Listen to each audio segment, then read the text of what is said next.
Ghogha bus stand પાસેથી દેશી દારૂ સાથે એક ઇસમને ઘોઘા પોલીસે ઝડપી લીધો। બહારથી દારૂ લાવી ઘોઘા ગામ ખાતે વેચતા બુટલેગરો સુધરી જજો, નહીં તો ઘોઘા પોલીસ કોઈને છોડશે નહીં।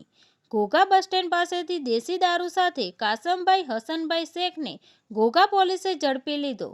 ભાવનગર અકવાડા ખાતેથી દેશી દારૂ લાવી ઘોઘા ખાતે વેચાણ કરે તે પહેલા જ ઘોઘા પોલીસે કાસમભાઈ હસનભાઈ શેખને ઘોઘા બસ સ્ટેન્ડ પાસેથી ઝડપી લીધો।